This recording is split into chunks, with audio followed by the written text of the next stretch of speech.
23, 24 with you, and I've got a cassette of you going over with it. So, and then you were telling me you thought a lot about it, and over to you, Bill.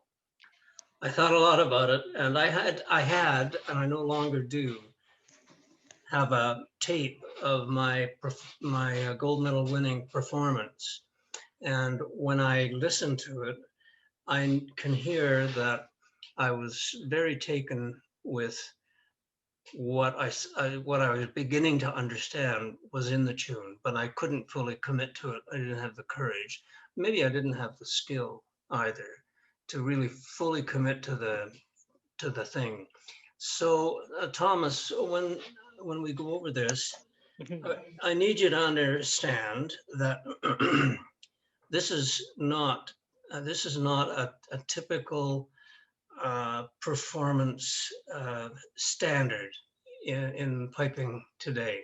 It's become a very hackneyed tune, and it's played in a most rigid and rhythmical way. And what inspired me was an old recording that Ed and I gave me of Bob Brown in a broadcast 1968 on the BBC, live from their Aberdeen studios. And the sound quality is not great, but the playing is out of this world. And he takes the most amazing liberties with the short notes and the long notes, and the whole ebb and flow of the tune is just a different thing altogether. So you'll hear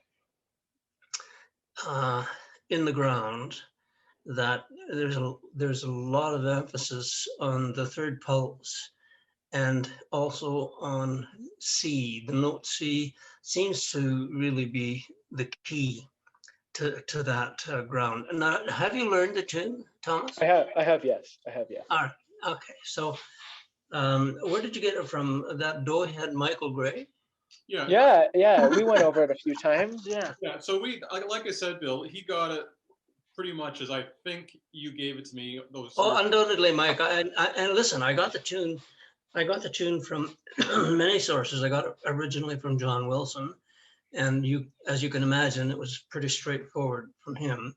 Mm-hmm. And then I got it from John McFadden, and now when I listen back to that, think about it, I know that McFadden had many lessons with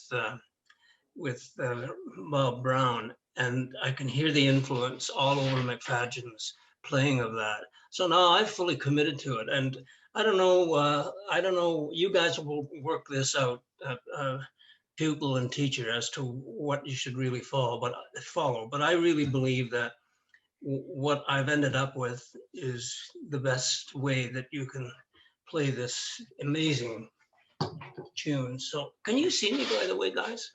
Yeah, I can. Okay, all right. I don't know if that helps us.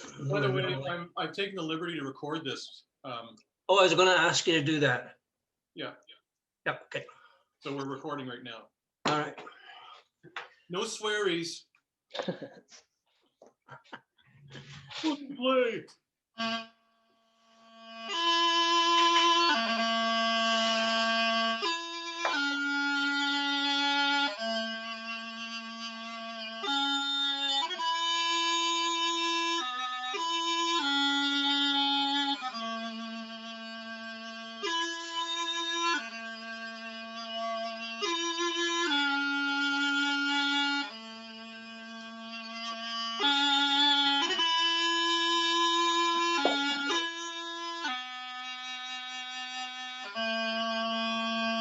Lines 2 and 3.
You'll probably be picking up on the length of the long notes and the shortness of the short notes. Provides just a lovely presentation of the melody, in my view. So here's the first variation.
Typically, this tune takes somewhere around 9 or 10 minutes to play.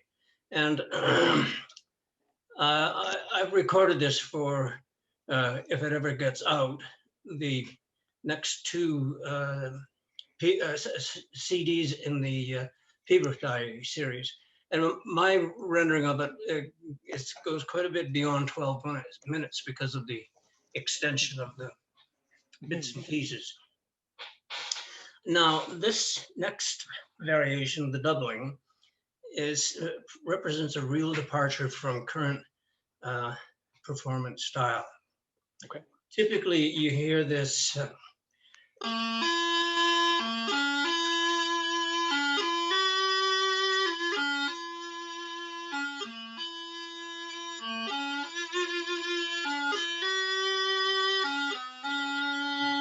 Now, Michael, you made a very funny comment one time. I think you were telling me that some judge, you were playing a Piobaireachd, some judge insultingly commented that he was looking for the drum corps behind you. Did you tell me that? Well, no, it was the story is Seamus McNeill wrote a report of the Cambridge, Piobaireachd Society, the Canada Piobaireachd Society MSR contest, and he said in the MSR, he said that the only thing missing from my performance was Alex Duthert behind me. All right, the same insult, but same insult, different idiom. So let's just have at that doubling. Before you go on, are you playing? Are you changing any of the scores to go to Angus Mackay? The second line. Yeah, you'll see what I do. It's very, very simple. One or two things. Okay. Sorry.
Okay, Okay. then to the Crunluath.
There's a school of thought that omits the cadence at the end of line 2. I play the cadence because I think it's nice.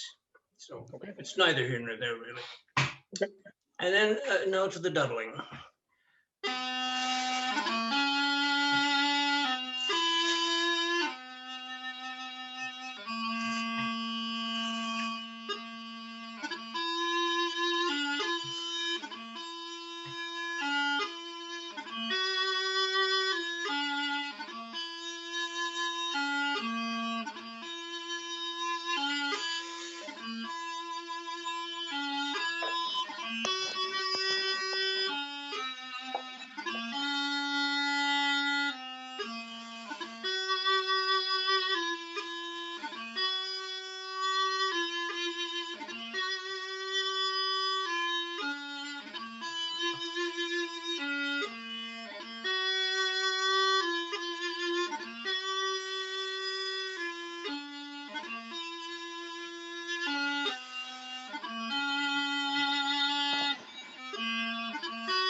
This Crunluath doubling is one of the areas in the tune that offends me the most when I hear it played like this.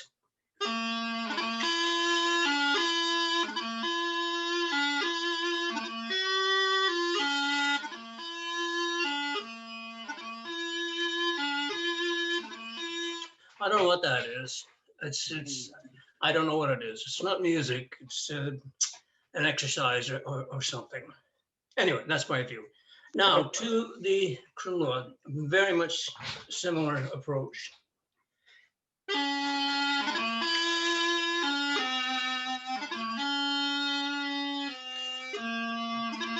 Sorry.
the doubling follows along in that kind of uneven wheel rhythm.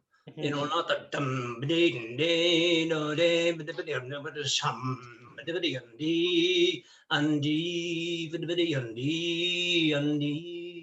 undee. And don't be afraid to stretch one or two of these little short notes out to your satisfaction. Just whatever sort of turns your crank, you can do it.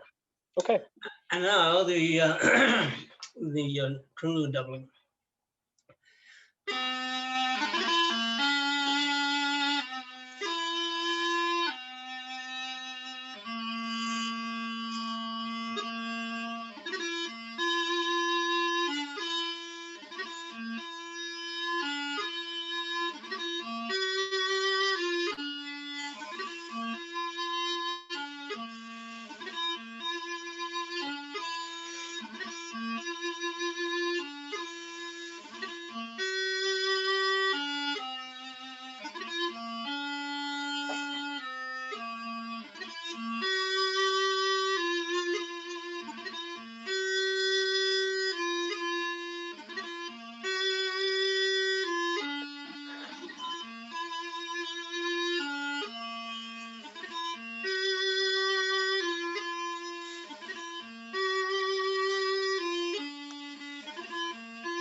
That's it.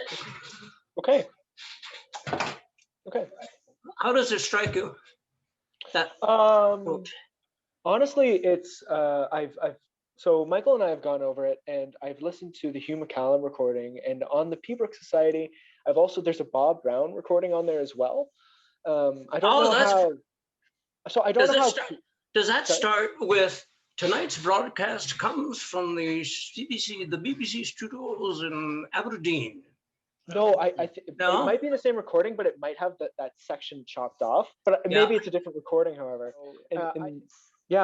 Especially in a lot of the. So I guess my question is, how much of that would you say is interpretation versus the Bob Brown sort of inspiration? It's a bit of both. A bit of both, yes. I took Brown's approach and kind of ran with it. And it's not identical. In the first place, it could never be. I mean, the guy he was a genius Piobaireachd player in his own right, and he had his own way of doing things. And so you recognize, but there's the basic template, and you can run with that. Especially, I was going to ask you in the doubling of the first variation in the first line. I really like some of I think it's they're sort of the beginning of the stanzas A, C, E. Yeah. Are you kind of holding, I guess in the second stanza, first bar, are you pushing out those C's? It just kind of, very much, yes. You're getting the point exactly.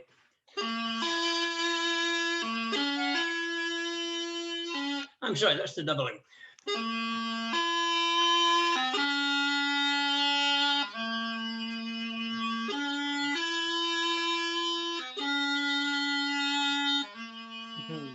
Yes, lots of weight on both the E and the C. Jimmy McIntosh once said to me that in his opinion, the ground in the first two variations and maybe the rest of the tune are all built on and around C.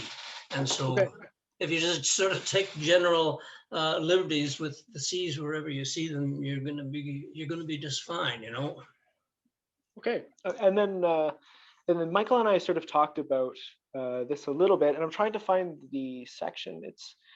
I think it's in the Crunluath. It's in the same Bob. I don't know if it's the same Bob Bob Brown recording, but it is a Bob Brown recording, and he kind of breaks away.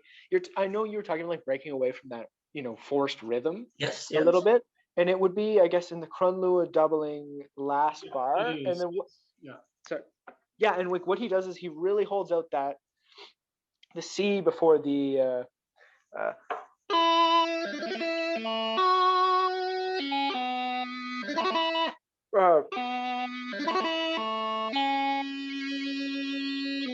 Like really, maybe a little bit like, No, to the that's point. perfect. That's perfect. That you feel free to do that. Okay. Whether Brown did it or not, I think he did actually.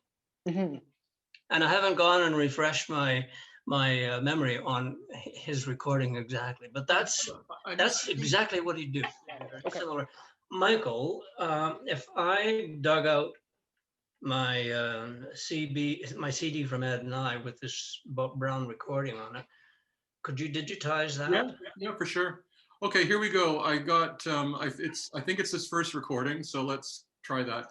There's 3 recordings listed. One, Are You Brown, Donald MacLeod, Donald McPherson. So this should be Are You Brown.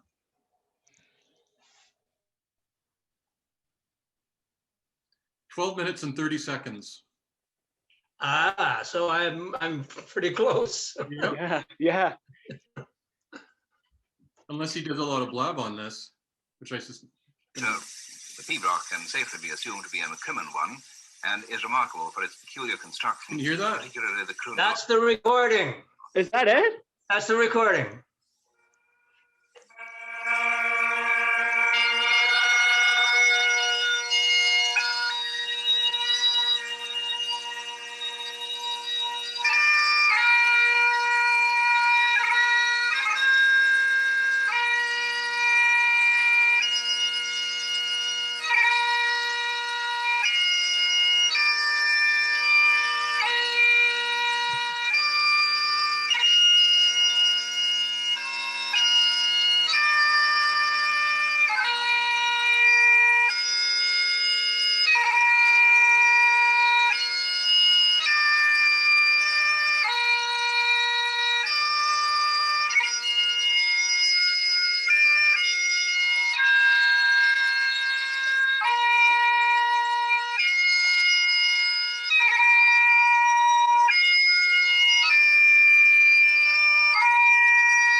It's nice, isn't it?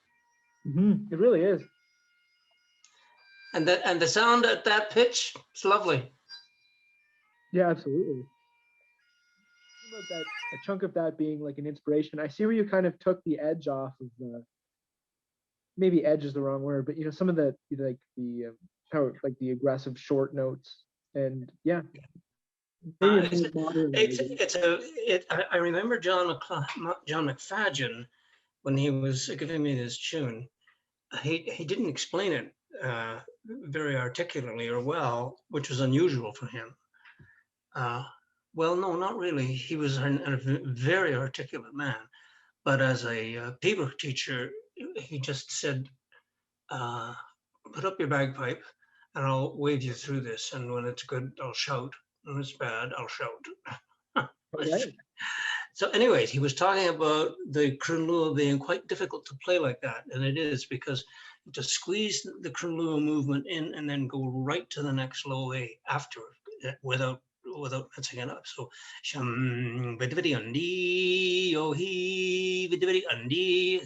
it's hard to get that all jammed in without making a hash of it. When where are you? I mean, you got this tune originally from John Wilson. Yes. So I remember anyways, he played the high A, if I'm not mistaken. It's in the end of variation 1 doubling. I think he did. So where are you on that, on the option for high G? I don't much care. It would never bother me if somebody played it. I just don't think it screams grief the way the high G does. I mean, that's just such a note, and it jumps at you completely out of context. It's pretty wonderful. I think that's what you commented on, Thomas, once when we were talking about this. Yeah, it's like the nice, discord where it's like pleasantly unpleasant. I don't know. Well, I mean, that's a compositional device, right? Intentional dissonance. Think about the third part of Knightswood Cayley. That C doesn't belong in there at all, but he's drawing attention to the tonality of the piece in a really neat way, I think. That's true. Seamus McNeill once wrote about it. Well, it's not a bad tune, but that horrible C in the third part. And where's the drummers? Where's the drummers behind it? So, Bill, you won the gold medal at Oban with this tune, right? That's right. So when you played it, where were you in the draw? Do you remember? Were you early on or were you middle end? Probably sort of maybe 2/3 of the way through. I remember I played in the open Piobaireachd that morning. You could do that then. And my bagpipe was wet like a chamois. And I was so nervous to play in the gold medal. And Andrew McNeill dragged Lily and me to the Rowantree Hotel, where he forced a couple of drams down my throat. And and made me eat some lunch. And then I went into the men's washroom, and they still have them all over the place. You know, those old-fashioned air dryers, and they've got a swiveling opening of some kind. Yeah. Mm-hmm. So I took my pipes apart and I put the dryer on, and I blew through the bag from every stalk, right all of them, and it saved the bag. But the problem was I was sick with a hellish cold, and by the time I was in the Crunluath of the tune, I had a number 11 snot running into my mustache. And what can you do? You can't stop there. No, it's like playing with a bee or hornet on your blow stick or blow pipe or whatever. A bee in your bonnet. A bee in your bonnet. So were you happy with the tune, and did you have a sense that you had a chance to win? Yes. The pipe was absolutely rock solid, and I was faultless technically. So you're 2/3 of the way home when you've done that much. Do you remember who was second and third? No, I don't care. Oh, I guess we're celebrating. Fuck you, and Tom Brady too. So you was it the Tartan Tavern after that? Oh, I don't know. I mean, listen, Michael, I got so drunk so many places over there. As you well know yourself, having been with me on many an occasion when that happened. Yeah, that's right.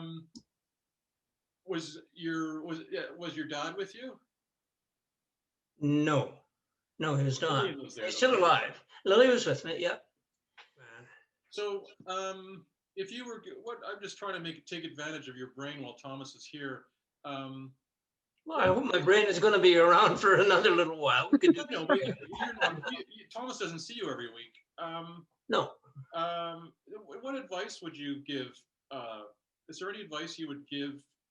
General advice about becoming. Here's the thing, Thomas. I think, is it fair? You got the Piobaireachd thing mystified. It's mystical music. It kind of intimidates you. Well, I think one of the things that is very difficult to me is, and I was thinking about this both, Bill, when you were playing and we were listening to the recording, and it's how do you get, like, there's playing through the tune technically, and the bagpipe, which is a battle unto itself. And it's, for me, the real challenge is the nuance, and I find I overthink the nuance. So, and it's kind of like, how do you do you just let it happen, or maybe I don't really know how to phrase that into I question. I don't think there's an easy way to explain that, other than I think if you really want to be a good Pibroch player, you have to take the attitude that you're going to be obsessed. So Okay. you have to start by being obsessed, and then do what you're doing, which is to get good tuition and listen to really good pipers as often as you can. And it becomes apparent after a while. I don't know how many tunes you've got. How many do you think you have? People? Up and running right now, I have 3. But I've probably Okay. gone over around 6 or 7 with Michael through the years. All right. So that when you, again, this is from John McFadden, said, I was asking him a similar question to the one you just asked. And he said, well, Bill, I think what it is that once you get to around 12 or 15 tunes solidly in your repertoire, well taught, well learned, you can play them at any time. Something happens. And I can't say it any more accurately than that. Something happens. You have a sense. You have a sense of what will work. And I think if you're driven by not being a square bookish player, it'll come to you, you know. Okay. And is it just and maybe it's that understanding of like you're listening to a melody and you're like, this is kind of Piobaireachd, like like Rocky. Piobaireachd interpretation of it. I don't know. When I was learning the Lament for the Harp Tree, the monster, half an hour of piping. And I think, Michael, you were at the school this time when I was there at the Seaway School with John McLellan. Mm-hmm. And I was there as a junior instructor to John, but I was there. And I would play at the end of every day. And I played the Lament for the Harp Tree. And he said it was good. But he said, Bill, can I just suggest that you take any notes that you like? Just take any notes that you like and stretch them out. He said, how about these high A's? So it was so easy to do because by that time I was a really experienced Pibroch player. So what you got when I did that was he and he and oh and he and oh and he and he. Just marvelous, and it was the simplest instruction. No, and it was obvious to me that it was really good. Yeah. I guess that's I guess that's the kind of the answer maybe I was, not looking for, but expecting. No, but yeah. And the other answer I got from John McFadden was, Bill, there's no secret to this. It's just plain fucking hard work. Yeah, that's totally fair as well. And not thinking too much. I think that's an issue I have, and I've talked about this with Michael a lot. Is maybe it's more prevalent in light music playing just because I have more experience with light music than I do Pibroch. And it's just like I think too much about the structures of it or like where the musicality should be. And I find when I sort of just let it happen, it's the subtlety just comes out. So I don't know. That's a good place to be in, where you thought about it, and then now you don't have to. Yeah, exactly, right? And trust whatever spirits are guiding you that day. Yes, whether they be Glenlivet or Ballybean. Yeah, exactly. Well, anyways, I think we've taken up enough of your time, Bill. Really appreciate it.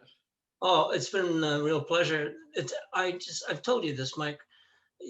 I love dealing with people of Thomas's caliber. It's clear he's a good player, and it's clear he's got the capacity to be a very good player. So it's a pleasure. And anyways, talking about Pibroch with the McCrimmon Cairn behind me and that goddamn sea. Well, that's. Well, thank you very much, and I really enjoyed that. And it's a lot to digest for me, but I'm excited to sort of really put some work in and enjoy it. Is the big thing. Is I really enjoyed the interpretation. So it's kind of like, you know, going through the hard work of getting a piece of music to where I want it to be, you know? So thank you. If you're thanking me, you're more than welcome. It's a pleasure to do. Hey guys, listen, enjoy the Super Bowl if you're watching it. Talk to you later. I will. Yeah, talk to you later.